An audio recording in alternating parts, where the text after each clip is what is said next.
Welcome to our tutorial on creating accessible forms in Angular.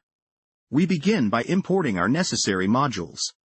Here, we have the component decorator from Angular and the FormBuilder and Validators from Angular's Reactive Forms package. We define our component with the app accessible form selector. This example will show a simple form with proper accessibility in mind. Accessibility is crucial for users with disabilities, as it ensures everyone can use your application effectively. Our form consists of a single control called name, which is a required field. We define this using Angular's Reactive Forms approach, where form controls are defined in the component class, making it easy to validate and manage form data. Now let's look at the form template. We have a form element bound to our profile form group. Notice the ng submit event binding, which will call our onSubmit method upon submission. Next, we have a label element associated with our input field by the for attribute.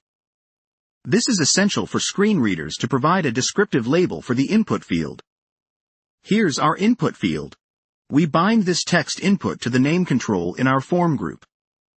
Additionally, we use the aria describedv attribute to link this input with a potential error message, providing additional context to assistive technologies.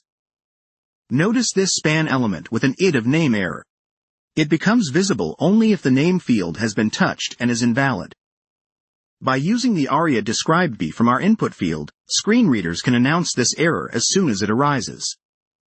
Finally, we have a submit button to submit our form. With all of these pieces in place, our accessible form is fully functional and ready to handle submissions.